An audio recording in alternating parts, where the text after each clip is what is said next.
Episode 1. You're not starting over. You're stepping into power. It might look like you're beginning again. Another chapter. Another path. Another uncertain edge. But this time, you're not starting over. You're stepping into power. The difference?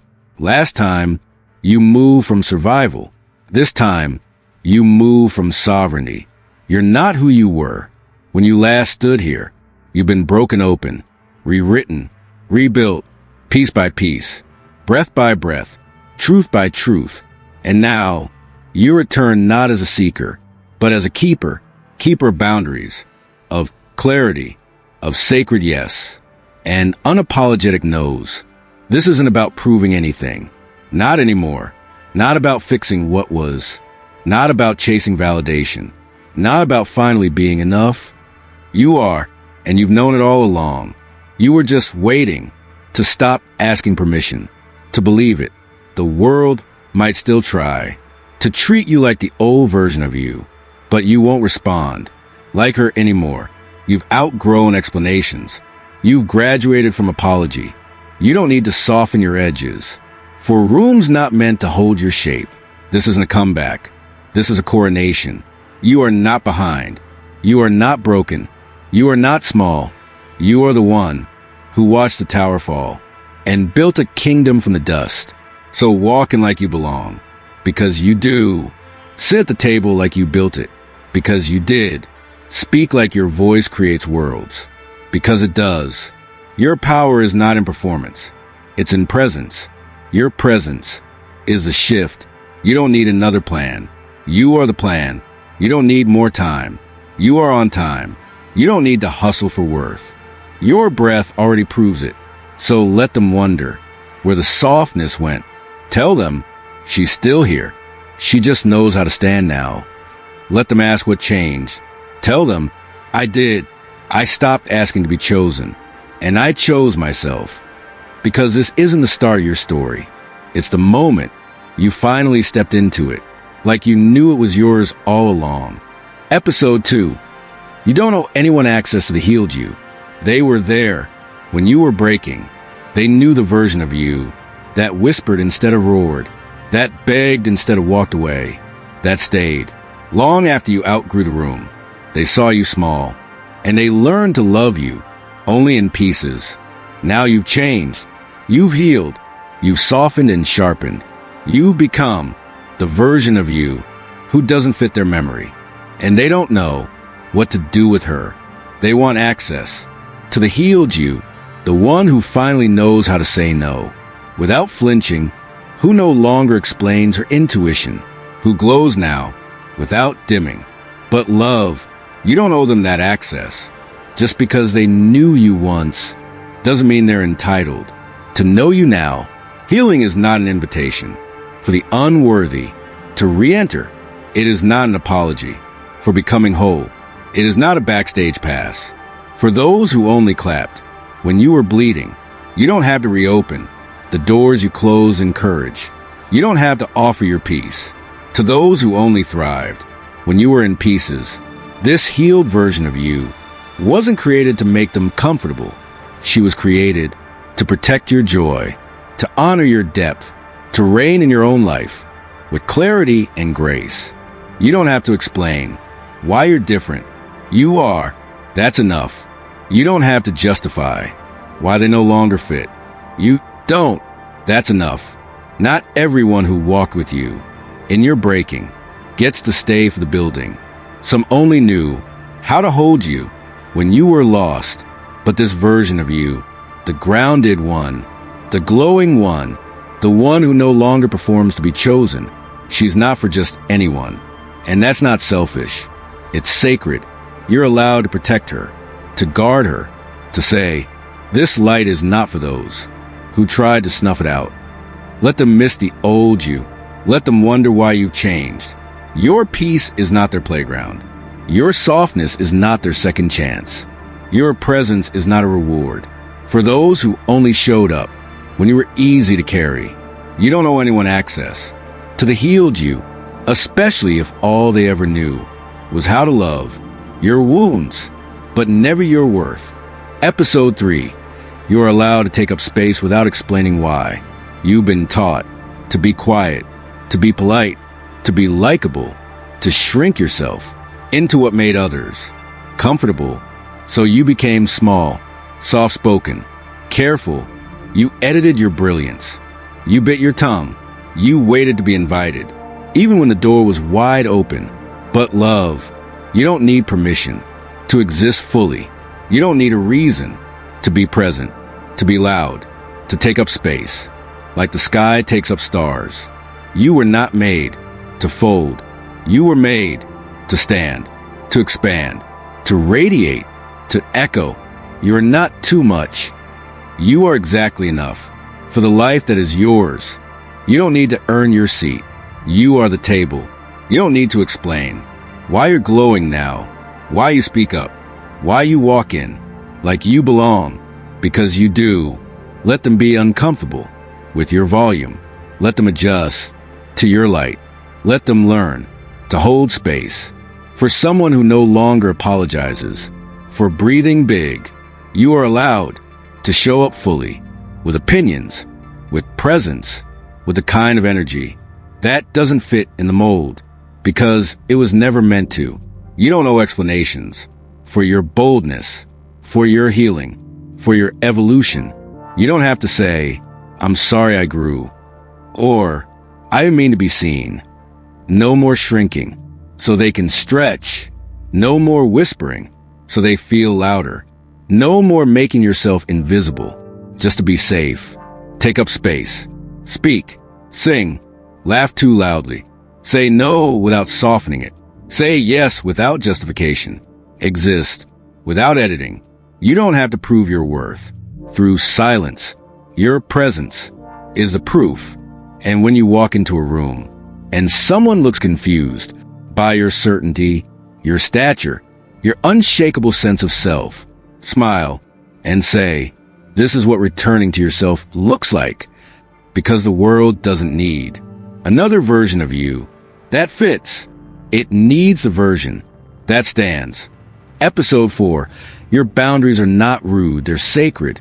You were taught to say yes, to be agreeable, to be kind, even when it cost you peace, to let them in, even when they brought chaos.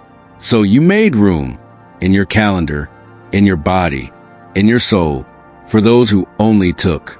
You confused selflessness with self-erasure. You thought love meant never closing the door, but love, boundaries are not rude. They are sacred. They are the lines where your spirit says, "This is where I end," and where the world must ask to enter. They are not walls. They are thresholds. They are not rejection. They are redirection. Back to what is safe, true, and aligned. You are allowed to say no without a novel to explain it. You are allowed to turn down invitations that don't feel like home. You are allowed to protect your peace, even if it disappoints someone who benefited from your absence of it. Your energy is not infinite. Your time is not disposable. Your kindness is not a resource to be mined until there's nothing left of you. And when you say, "This is too much for me," or "I won't accept that," or "I'm not available for this version of love," you're not being difficult. You're being devoted to your own becoming, because boundaries aren't the end of connection. They are the beginning of honest ones. Let them call you cold. Let them say you've changed. Let them call it a wall, because they were used to walking through without knocking. You don't have to explain why your gate is now guarded. Just say, "This is sacred ground." And not everyone gets to enter barefoot. You are not here to overextend, to tolerate, to endure. You are here to live in integrity. And your boundaries are how your soul stays loyal to itself. So stop apologizing for saying no. Stop shrinking the truth just to be easy to digest. Stop setting yourself on fire to warm those who never bring matches. Your boundaries are not cruelty. They are clarity. And the ones who truly love you, they won't be offended by your edges. They'll respect the structure. They'll honor the sanctuary. They'll say, "Thank you for teaching me how to treat you right." Episode 5. You're not hard to love. You just needed a place that speaks your language. There are people who made you believe your love was too loud, too intense, too needy, too poetic for room. So you quieted it, diluted it, made it smaller until it fit into hands that were never big enough to hold it. You gave everything, and they called it overwhelming. You stayed when it hurt, and they called it dramatic. You opened your soul, and they said it was too much, and you started to wonder, maybe I asked for too much. Maybe my heart is too big. Maybe I'm the problem. But love, you are not hard to love. You just loved in a language they never learned how to speak. You offered depth to those who lived at the surface. You offered consistency to those who only knew chase. You offered poetry to people who only ever read headlines. It wasn't your fault. They didn't understand. Your tenderness was not a weakness. It was a mirror, one they weren't ready to look into. You were not asking for too much. You were asking for honesty, for clarity, for softness that stays, for presence that doesn't flinch when you show your scars. And somewhere out there, there are people who speak your language without translation, who won't blink at the intensity in your eyes, who will hear your silence as clearly as your words, who will hold the rhythm of your heart like a sacred song. They already know the chorus too. You don't have to explain why you love the way you do. You don't have to shrink to be digestible. You don't have to bleed quietly just to be called gentle. Your love is not too much. It's just enough for the one who's finally ready to receive it fully. So don't harden. Don't turn down the volume. Don't edit the melody just because they never danced to it. The right hearts will recognize the tune and sway without hesitation. You are not hard to love. You just needed a place, a person, a presence that speaks your language. Episode 6. Soft doesn't mean silent. You can be gentle and still be unshakable. You've been soft for as long as you can remember, not because you were weak, but because your heart never forgot how to feel. You noticed what others missed. You heard what wasn't said. You cared even when it wasn't returned. And still, they mistook your softness for silence. They thought your grace was permission, that your quiet meant you had no voice, that your calm meant you could be controlled. But love, softness is not silence, and gentleness is not weakness. Your presence may not shake rooms, but it settles storms. Your words may not be loud, but they land like truth, where others only echo. You are not loud, but you are louder than silence. You are not hard, but you are stronger than stone, because power isn't always noise. It isn't dominance. It isn't intimidation. Real power is knowing who you are so deeply, you don't need to scream it. You don't need to be sharp to be strong. You don't need to fight to be fierce. You don't need to match their volume to make yourself heard. You are allowed to be the soft one and still say no, still walk away, still demand more, with grace, with clarity, with stillness. That makes people listen. Let them underestimate you. Let them assume your strength is not in your resistance. It's in your rooting. You know what you stand for. You know what you'll no longer accept. And you know how to hold the line without ever raising your voice. That's power. That's reign. That's the kind of strength the world doesn't see coming until it's already changed everything. So stay soft, stay open, stay true, and don't apologize for choosing a gentler path, because being soft in a world that's forgotten how to feel, that is a radical act. You can be gentle and still be unmovable. You can speak calmly and still shake mountains. You can walk away silently and still make echoes last for years. Episode 7. You weren't meant to blend in. You were born to lead quiet revolutions. You've always known you were different, not louder, not flashier, just not like the rest. While they fit in, you felt edges. While they laughed on cue, you stayed quiet, listening for something real. You never belonged, because you were never meant to. Love, you weren't made to blend in. You were born to break rhythm, to question patterns, to walk away from noise, until you found your own sound. And no, you don't need a stage to start a movement. You don't need a crowd to shift a generation. You don't need to be loud to be legendary. You start revolutions in whispers, in truth spoken softly, but never retracted, in the choice to heal when hurt was easier, in the decision to stay kind. In a world that weaponizes rage, your power is quiet, your change is slow, but it is undeniable, because you didn't come here to be noticed. You came here to remember who you are so fiercely that the world couldn't help but remember itself too. You are not strange. You are sacred. You are not out of place. You are out in front. You are the one who walks first through what others avoid, the one who carries light into rooms that forgot how to hold it. So let them call you different. Let them say you don't belong. That's how you know you're walking a path they're not ready for yet. You don't need to wear crowns. You are the crown. You don't need to lead armies. You lead with every step. You take in truth. And someday they'll say, she changed everything, not by shouting, not by burning, but by simply being too luminous to ignore. So stay different, stay bold, stay strange, because your strangeness is sacred geometry. Your solitude is spiritual leadership. Your inner fire is a prophecy in slow bloom. You weren't made to blend in. You were born to redefine belonging. Episode 8, you are not waiting. You are preparing the throne. It may feel like you're in limbo, suspended, invisible, caught between the life you've left and the one you haven't seen yet. You wonder, why hasn't it happened yet? Why is everything so still? Why do I feel ready, but nothing moves? But love, you're not waiting. You're preparing the throne. This is not a pause. It's a placement. You are not being forgotten.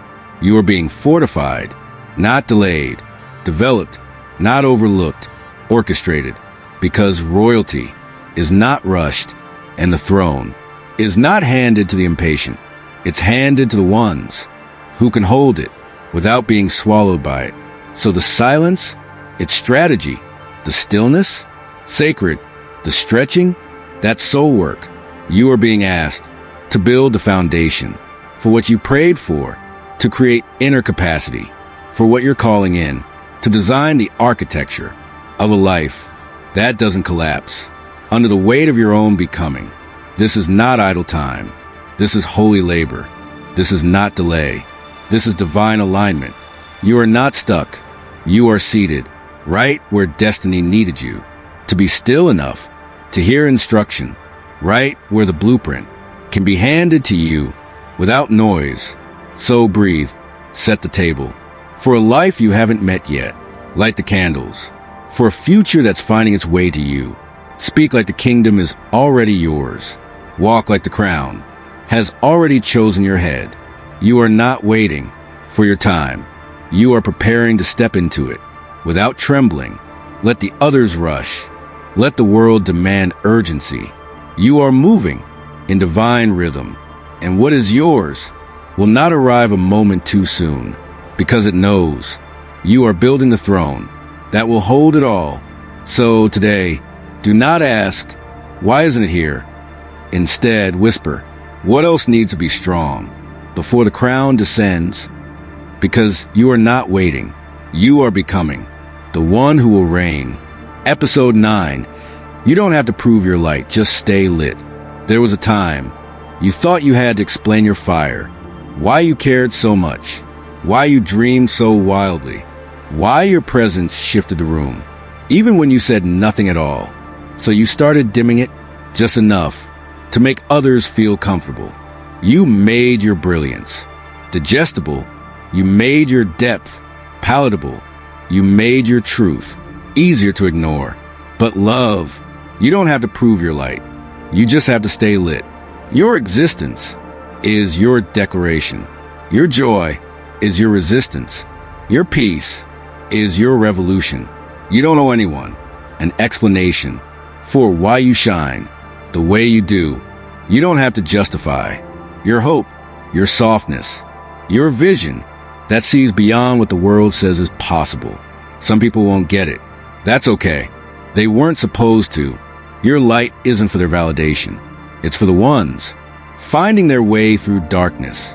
And the brighter you burn, the more those still searching will say, because of her, I remembered I could glow too. You don't have to push. You don't have to beg. You don't have to perform. You don't have to prove you're enough. You already are. Let your presence speak louder than defense. Let your peace be louder than noise. Let your walk be your witness. You are not here to be understood by everyone. You are here to be aligned with yourself. You don't need to argue to be seen. You don't need to explain to be believed. You don't need to shrink to be loved. Stay lit. Stay bold. Stay kind. Stay steady. Keep being the lighthouse. Even when the ships drift away, they will come. The right ones always do. And when they do, you won't need to shout. Your light will be the only language they'll understand, because in a world obsessed with noise, stillness that shines is the loudest truth of all. Episode 10, you've outgrown begging. You're here to be claimed. Once upon a time, you waited by closed doors. You whispered prayers into silences that never answered. You gave chances to those who only showed up when it was convenient. You called it love. You called it loyalty. But really, it was longing dressed in hope that someone might finally choose you first. But love, you've outgrown that version of yourself. You are no longer here to beg. You are not chasing tables that were never built to hold your brilliance. You are not knocking on doors that swing only one way. You are not bending, shrinking, softening your soul just to be palatable. You are not asking to be seen anymore. You are standing to be claimed, because the healed version of you doesn't audition. She doesn't compete. She doesn't stay where she has to earn basic reverence. She is the throne, the home, the presence that turns silence into sacred space. And those who cannot rise to meet her, they fall away, not because she is harsh, but because she has become impossible to lie to. She doesn't entertain half-truths. She doesn't tolerate halfway love. She doesn't hold space for people who treat her heart like an option. She knows what she carries now: the legacy, the wisdom, the fire that bursts new timelines. And when she speaks with the knowing that love doesn't need to be begged for, that purpose doesn't chase, that royalty doesn't plead. So this season, you no longer extend yourself to be chosen. You wait for those who see you clearly to rise and claim you fully, not because they complete you, but because they recognize what has always been divine. No more begging for love. That feels like starvation. No more proving to rooms that never saw your light. No more bowing to be accepted when you were born to reign. You are the answered prayer now, the shift, the standard, and only those who know how to hold a crown without trembling will be allowed near. Let the rest stand at the edge of the kingdom they couldn't meet the vibration of. Let them wonder how they lost access to something so rare. You didn't become hard. You became holy. You didn't become cold. You became untouchable to anything not built in truth. You are no longer available for convincing. You are no longer available for crumbs. You are no longer available for almost. You've outgrown begging. And now you sit in the center of your own sovereignty and wait only for what need